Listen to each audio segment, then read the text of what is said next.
जिल्हा बीड येथे ईदच्या पूर्वसंध्येला काही आतंकवाद्यांनी की जिलेटिनचा सेट घेऊन त्याची सिगारेट घेऊन रील केली गेली त्याच्या अगोदर आणि मग मशिदीमध्ये स्फोट घडवून आणण्यात आला की त्यांचा उद्देश हा होता की या दृष्टीने मुस्लिम धर्मियाचा पवित्र महिना रमजान संपत आला असताना की त्या सणाला रमजान ईदला गालबोट लागावा आणि देशामध्ये तसेच महाराष्ट्रामध्ये आता म्हणजे जातीयवादी दंगे भडकावेत, या देशाची एकता व अखंडता खराब व्हावी या उद्देशाने तो स्फोट घडवून आणला गेलेला आहे। हे अतिशय निंदनीय असून या घटनेचा आम्ही निषेध करतो।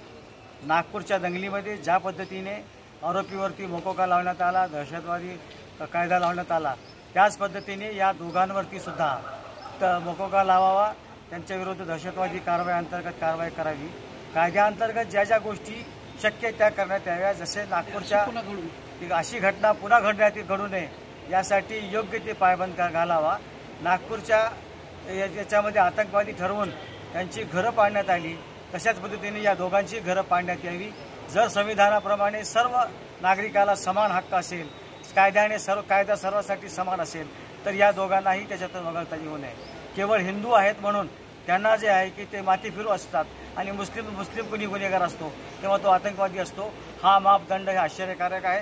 म्हणून यांना सुद्धा दहशतवादी कारवायांतर्गतच सगळ्या कारवाया करण्यात याव्या आणि आम्ही आज निवेदन देऊन या ठिकाणी मागणी केलेली आहे की यांच्यावरती जलद गती कोर्टामार्फत यांचा खटला चालवावा आणि यांना फाशीची शिक्षा देण्यात यावी असं आम्ही या ठिकाणी नमूद केलेलं आहे।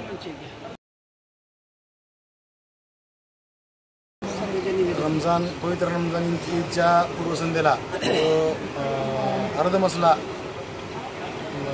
तालुका गेवराई आणि जिल्हा बीड या ठिकाणी जो स्फोट घडवून आणला गेला तो सुनियोजित होता।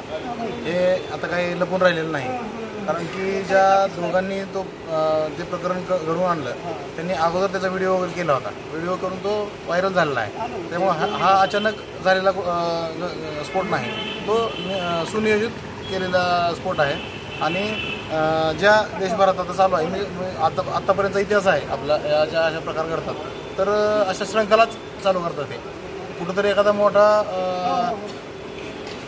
मोठी वाईट घटना घडण्यापूर्वी सुरुवात ही काल बीडमधून झाली असं आपण शासनानं तिकडून लक्ष द्यावं आणि इथून पुढला जी श्रृंखला त्यांच्या ज्या काही इच्छा दिसतात त्यांच्या उघड दिसतात त्यांच्या इच्छा किंवा इथून पुढे म्हणजे मुस्लिम समाजावर दहशत निर्माण करण्याची त्यांची एक भावना दिसते त्यातून, तर ती भावना देखील होणार नाही याच्यासाठी कडक शासन या दोघांवर पण झालं पाहिजे आणि अशा प्रवृत्तीवर पण कडक शासन झालं पाहिजे। आज आपल्या इथं त्या उत्तर प्रदेशची एक म्हणजे कुठल्या संस्कृती कशा घ्यायच्या ह्या चांगल्या असतील तर नक्की स्वीकाराव्या, परंतु बुलडोझर संस्कृती जी आहे ती महाराष्ट्र कधी नाही ती स्वीकारायला लागले, जी पुरोगामी महाराष्ट्राला न शोभणारी आहे। तर ती बुलडोझर संस्कृती आहे ती केवळ विशिष्ट काही लोकांच्या जाती धर्माच्या लोकांवरच ती संस्कृती वापरली जाते, हत्यार वापरलं जाते। तर त्याचा वापर जर खरंच हे शासन कायद्यानं चालत असेल, सांगत असतील कुठल्याही गुन्हेगाराला आम्ही सोडणार नाहीत आणि कडक शासन करू आम्ही, हे जे आपले देश महाराष्ट्राचे गृहमंत्री सांगत असतील तर आमची देखील तीच मागणी आहे की त्यांची भावना या दोन्ही कालच्या गुन्हेगारांवर ठेवावी। त्यांची घरं ज्या पद्धतीने तिथं बुलडोझर लावून इतरांची उद्ध्वस्त केली त्या पद्धतीने यांची पण करावी। खरं तर हे बेकायदेशीर आहे, लोकशाहीला किंवा संविधानाला अनुसरून नाही, परंतु त्यांची जी प्रवृत्ती आहे त्या प्रवृत्तीलाच शोभनीय आहे म्हणून त्यांच्यावर पण बुलडोझर फिरवावं अशी एक आमची तीव्र भावना या ठिकाणी झालेली आहे।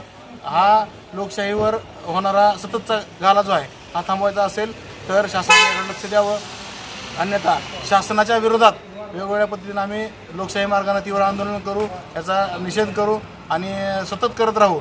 जिवंत लोकशाही ठेवण्यासाठी आम्ही हिंदू, मुस्लिम, दलित, बौद्ध, शीख सर्व धर्मीय एकत्र येऊन हा लढा कायम सोबत ठेवत ठेवू हीच या ठिकाणी भावना व्यक्त करतो। धन्यवाद।